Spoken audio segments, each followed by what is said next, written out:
life in Arizona is pretty similar with you, Anna, in certain ways. But I'm gonna change things up a bit. I'm not gonna tell you about how much it is to go to my school or what's the best degrees to take in my school, because that you can find out on your own on websites and stuff. You guys have been doing it anyways before planning to go to the States. So I want to tell you guys on what you guys expect of the States and what you actually get when you get there.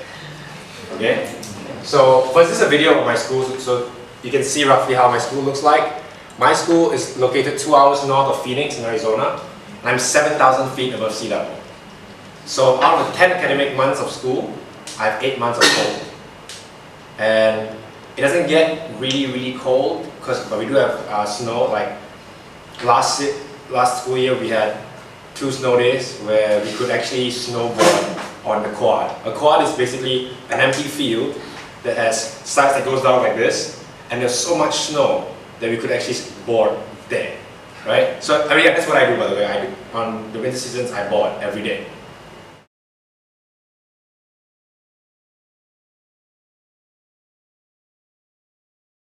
Okay, anyways, just for that, yeah, I'll do it. This is also a really good school because besides sports sciences, my school does provide a very strong business program where we have inbuilt internships for you to take. You can even, as you're doing your degree, when you reach your junior year, your senior year, you can apply to be a teaching assistant. Right? That's when you help your lecturers grade papers and to some extent teach classes. So that, you know, it brings whatever you lug yourself in the books to real world applications. In the States, see, I should have watched that video before I went to NAU, because this is what happened to me on my very first day in Flagstaff. I reached via a shuttle because I flew into Phoenix and took a shuttle up to my school. Came down my van and my suitcases, and it's cold, so I have my winter jacket on. I'm standing there at the train station looking left and right, not knowing where on earth I am. Because when you walk into Flagstaff, it's completely off from what any one of us Malaysians are used to. Even if you grew up in like Sekeping, Serenda, you know that little cool little like resort place that everybody wants to go now? Yeah. But even if you grew up there and it's just jungle and trees and rivers, it's so far from what you see in Flagstaff. So if you go down the heart of Arizona and Phoenix, yeah, that's where you get city life. You get the fashion square, you get clubs, you get bars, you get high-rise buildings. Go to Flagstaff, nothing of that exists. In-N-Out wasn't allowed their license to open in Flagstaff because of their lights. We have a law in our city that preserves the lights because we want to preserve the ability for you to watch the night sky. The tallest building in the whole city is a dome that's 11 stories high. That's it. So if you really want to enjoy nature, this is the place to go, because when I got there, see, I got a life where I live the city life. I'm city boy all the way, you know. Subang, Damansara, Hatamas Moncha, you name it, I grew up in all these areas, you know. I had my life always, so I have concrete everywhere. I go there, I see nothing but pine trees, starry skies, mountain, and I'm like, oh, this is quite different, you know? So yeah, when you go there, you start indulging yourself in different things. Hiking, snowboarding, what was the other thing? Rafting. You go down to the creek, cliff jumping. Yeah, actually, there's a place that's literally 45 minutes from my school where you can go and you see this huge wall of this cliff, right? And on this cliff, it marks 20, 50, and 70. Someone took a chalk, I don't know how they wrote it, but it's there. It marks 20, 50, 70 feet. And you just jump into this ice-cold water that's crystal clear that you can drink. Yeah, it's pretty interesting. Like, expectations of Malaysians to go to the States is, from the academic standpoint or the more structured standpoint, is, yeah, I want to go there, go to classes, get my degree, and get a job. And then you have the devil in us. I want to party, I want to meet chicks, and all that stuff. By the way, my school student ratio, 2 girls to 1 guy, so... Oh yeah, the thing, population-wise, 32,000 people reside in Flagstaff, Arizona. Out of 32,000 people, 28,000 are students. So everywhere you go, you have students. Yeah? And so before I go to that, going back onto what you think your life is going to be there and what your life will eventually be there is two different things. I thought I was going to go there, get my degree in exercise sciences, and be done with it.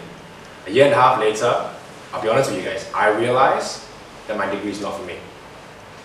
So what I'm trying to say is, it's a lot of money that goes into this, a lot of time. Be sure, and the only way you can be sure is if you try. And not only if you try, but if you do enough research. Alright? See, when I went there, I did my first semester there, out of the three, my first semester there, I only mixed with international students. International exchange students were only there for one semester. So the first semester there, I had a girlfriend from Austria, my roommates from Finland, and then all my friends are from like Spain, Italy, France, the UK, and we spent the first semester traveling. I went to Vegas 5 times in one semester. Wow. Yeah, I'm telling you honestly of what can go wrong and what you should and should not do for my personal mistakes. Second semester, which is the recent school year, I moved out of my on-campus dorm to an off-campus dorm, but the property is still kind of on campus. I moved in with a roommate, and he's a football player for my school. He's a big black guy, got dreads and everything, tattoos, you name it. But he's one of the coolest guys I think I've ever met in my life. And that changed everything, honestly. Meeting people like him and changing my circle of friends changes your life drastically in the States. Now my friends in the States are all Americans. In my group of friends, my tight knit of, you call your gang, I've got a black football player, a Mexican film producer, another Mexican dancer, I've got a Colombian makeup artist, I've got a white rapper, I've got another white guy who just kind of likes to go to school. So do you see how diverse your group of friends become? And that's what I'm trying to say. When you go there, don't stick to Malaysians. In my school, there's only 11 of us. There's only 11 Malaysians. And if I'm not wrong, 2 graduated, so there's 9 left. It's like not even to form a football team, We cannot even play like normal football team. It's useless. But I do not mix with them. The rest of them, 5 to 6 are all from INTI. They are all your past seniors, even my seniors. They all hoard together. 5 stays in one house. They're earning 4 kind of stays in their own apartments. And then they always, and I think out of that, we have 3 to 4 working in the international office. So that 9 of them are very close. Or I should say 8 times 9. Very close. They live together, they eat together, they hang out together, they party together. Then they will have their little, but one thing cool about that is you have their very own, Chinese New Year night, Christmas night, they all bring in Malaysian style. For me, I told myself to turn my back the other way and just keep going. Because I started meeting a lot of people, I meet such diverse people, and it broadens your perspective in life. You start seeing the reality of what that paper that we're all lugging ourselves for.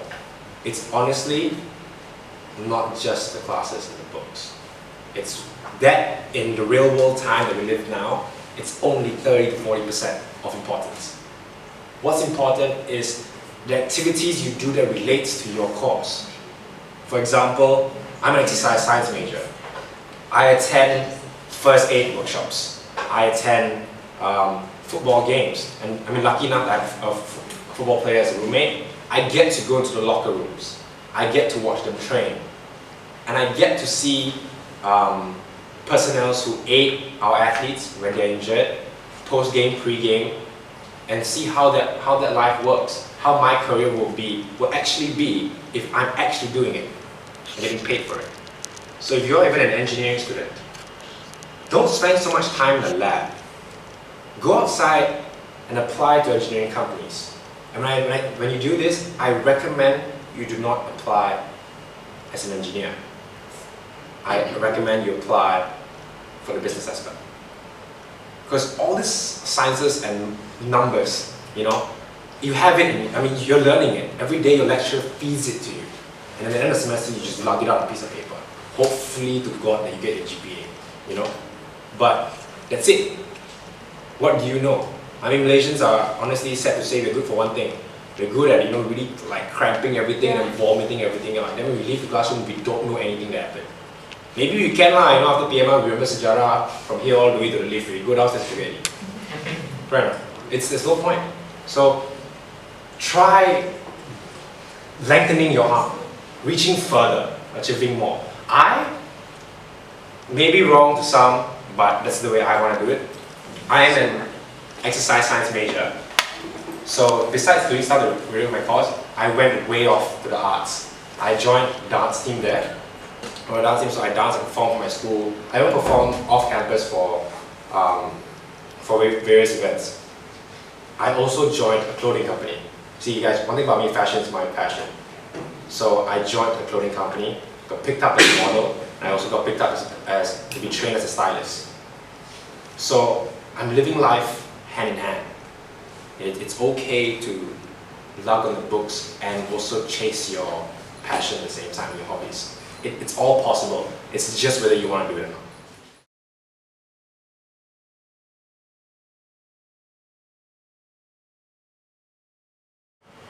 Yeah, that's the thing that I think this would apply to all the universities you hear from today and have heard from.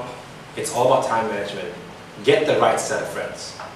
And don't be afraid to go up to someone, even if it's like, you're in McDonald's, for example, you think this person looks pretty cool, interesting, just go, hey, how are you, what's your name? How's your day? Because that happened to me. When I first got there, I was trying to open my bank account. This happened. I was trying to open my bank account, and I'm living on campus. I barely had any friends then. And I'm just, walking around the streets with my phone, trying to figure out where this bank is. Turn left here, turn right there. At one point, I got lost. And I'm standing by the side, I was smoking a cigarette, and this gentleman walks by. And I said, sir, could you point me to where Chase Bank is at? And he said, yeah, sure. So as he's pointing to me where it is and telling me the directions, he realized that I was really confused with what the street names were, and he asked me where I'm from.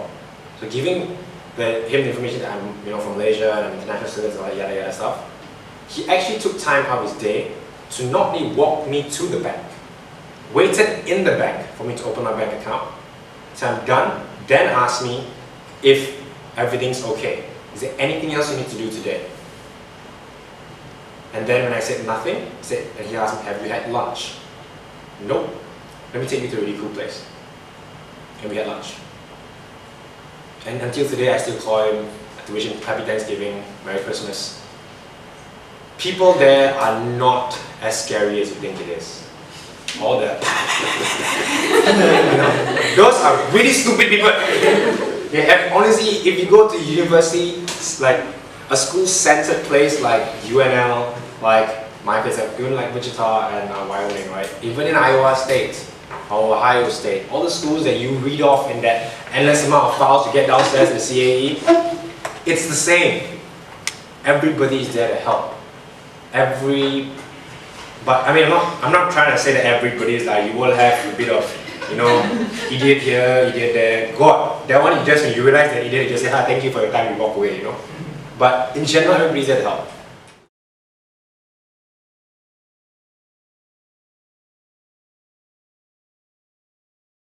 But I could not go on eating hamburger and fries and pizzas and hot dogs every day.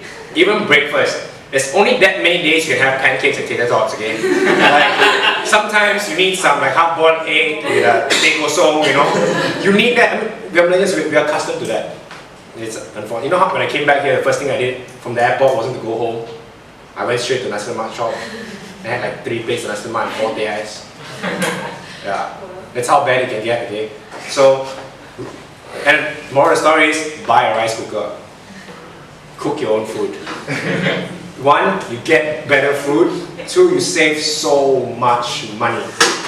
Yeah. And rough expenses, by the way, if you go on the site, you see about $24,000, $25,000 a year for tuition fees. But you put it all in retrospect after your cost of living, your pocket money, phone bill, all those stuff. I'm spending about 70 to 80,000 ringgit a semester. Yeah, it's not cheap, but it's fun.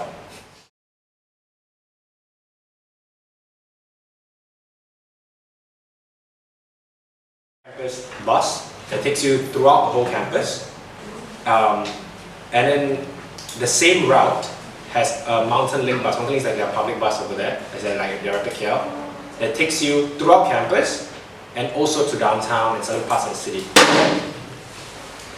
And you know how buses have different numbers and different routes, right? Route 10 for us is the one that goes through campus. If you're a student, all you have to do is show your student ID to get onto the bus for free. That is if you're off campus, like trying to go back into campus. But if you're on campus, you just hop on the bus. No one cares. Is the bus always on time and like? Yes, there's an app you can download as well. So like for me, the bus stop is literally right outside my room. So I will always see how long the bus takes. So okay, 1 in 2 minutes, 1 in 30 minutes. I'll go take a shower and everything, and then hop onto the bus, and I get the class on time. Yeah. You said off campus, but kind of in campus. Yeah. So when you come in, my batch is the last batch. Yeah. So my batch and before, when you apply and get in, freshmen and sophomores are guaranteed on-campus housing for their freshman and sophomore year, no matter how late they apply. It doesn't matter where you get it, you know. But now, after your freshman year, you leave. You have to move off campus because that's how many freshmen we are getting. We are getting about 2,500 freshmen just this fall semester. So on average, we get 2,000 to 3,000 students every school year for the fall, and about 1,000 every spring. International students, we are lucky being international in NAU. We are spoiled because everything becomes easier. We get priority, but we pay more. It's the way it is. So South Village is not bad. It's a bit far from everything else. As in the sense that there's a bus stop right outside your dorm as well. Yeah. And you can go straight throughout North Campus and stuff. But it seems convenient. It is convenient. But when you're living life there, and you know, trying to go back and forth with classes, and sometimes you realize your classes are like 20 minutes apart, and one's up there and one's down here. I honestly don't take the bus. I run. Don't you like bike or like? Oh yeah, you can do that too. You bike or skateboard. But I'm too lazy. You know? No, it's honestly skateboarding. If you want to skateboard, but biking, it's not that fun when you have to keep it in the snow. Yes. Oh, except for the snow. Yeah, snowing time. It's most of the time. Yeah. Like I remember once we were in class for a 3-hour class, and a snowstorm happened while we were in class. And as we were trying to leave the building, we could not leave the building because there was so much snow packed outside the door. So in the end, it was really funny because my whole class had to break the door. My lecturer was just, break the door, guys! Bang! And then we just got out, you know? But yeah, but these kind of things that happens to you is actually really, really fun. Like, I mean, you never get it here. I mean, the closest we will get is a mudslide, you're stuck in mud. Like, how much cooler can that be, man? Then you got dirty and stuff. Snow is just wet. Like flash. Yeah.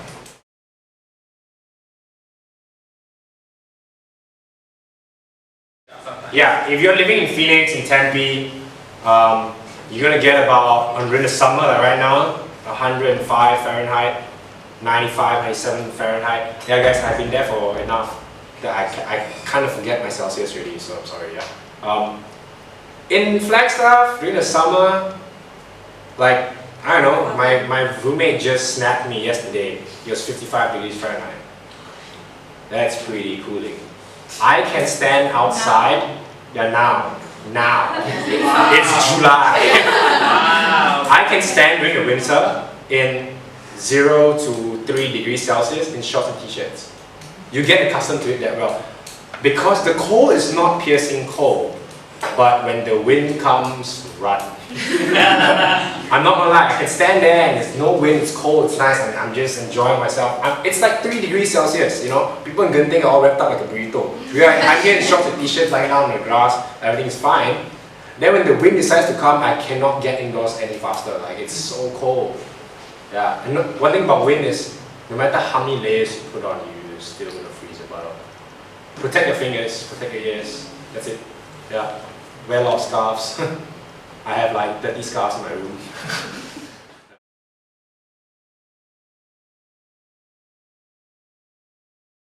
Activities-wise, we have a lot of clubs, societies. Sports is a big thing. NAU used to be a really small little bug in the sports world, but now we're getting bigger. Our past years, our best accomplishments, we won a lot of things in the NCAA. So if you love sports, join a sports club. If you love dancing, join a dance club. You want to go for, what do you call that? What's that when you make pots out of clay? Yeah, we have that too. You have everything and anything you need. So society-wise, it's where you want to plant yourself. But my biggest advice if going to NAU, do not once plant yourself in one society. Like for example, you're an arts person, don't just go like ceramics and then you go take painting classes and you take like, how about take a ceramic class and join Ice Jacks, go ice hockey, learn how to ice hockey, or join the Quidditch team. Maybe a Quidditch team, guys. Yeah, do those kind of things. Trust me, because the friends that you get is insane. Like after a year of being there, I can walk through campus every day and know at least 40 people in a camp. Like, hey, good, and it's fun. Yeah, and you start meeting people, and it'd be interesting if you ask them about their story. One of my friends, this is not me promoting anything, disclaimer, he's a medical caretaker. Medical marijuana caretaker. What I'm trying to say is, he goes to school, he does that job because his mom is a doctor. And even though his mom's a doctor earning a lot of money, he has to pay for his own school, car and house. So it puts into perspective, like, like here we're so pampered. I mean, I say fine, call father. I'll buy a new handphone, call mother. It's so easy, life. You realize how hard life is. Like there, I've lived life where my next allowance that my dad's going to send me is 3 weeks and I have $25 in my bank account. Why? Because I stupidly shopped online. And then I'm just like, how do you plan this? How do you survive with $25 for 3 weeks? That's like $1 a day. So, that's when friends becomes important. Knowing how to have friends that are willing to take care of you. Because when you go there, you're all alone. You don't have your cliques here, where you one phone call, 30, 40 will come and chill you in AC. That doesn't exist. There, you call one time, you probably have 2, or you have to wait 15 hours till your friends awake back home to call you, hey bro, I really sad here lah bro. I'm not lying. After 1 semester, I called my best friend. I called my dad. I cried on FaceTime on Skype. I said, I want to go home. I called my dad saying I want to give up. Trust me, these things will happen. You will feel like you just lost and you don't know what you're doing there. Why you go there in the first place? Why you go and ditch this country and then go there? Honestly, right now it's because you've never left yet. For those who have left, you probably understand. No, you haven't left yet. America is like a beautiful place. You leave, you stay there, you come back. Malaysia is bloody beautiful. I'm not lying. Why? People here are so good. Food here is good. Honestly guys, whatever you read on social media, forget it. It's politics. This country is so good. Like really. I've never wanted to be like, those tourism guys. Guys, come. This is Manada LCC. Like, seriously, it's so good. But, yeah, retrospect, US does have better opportunities. Job-wise, I mean, you can work as a waiter 4 times a week and pay rent. Be able to pay rent. Here, you work at Chili's 5, 6 times a week, get your salary for a month. Would you be able to support yourself for food as a part-time waiter? Why tipping system there is so good? Guys, this, I think you guys will agree. You go there, please tip the waiters. Yes. Okay, you know why? Minimum wage, for example, in Arizona is $7.90. So you get paid, so roughly they average up to $8 an hour. Waiters only get paid $3.50 to $4.50 an hour.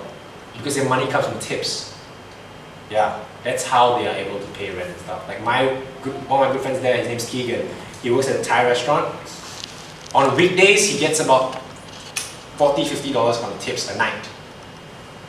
On weekends, he gets about $200–300 on tips a night.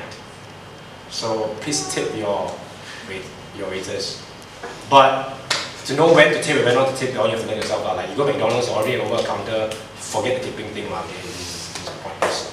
But if you're ever in a situation where people come and serve you, people cut your hair, I don't know, all these services, man labor, give them the tips, they deserve it.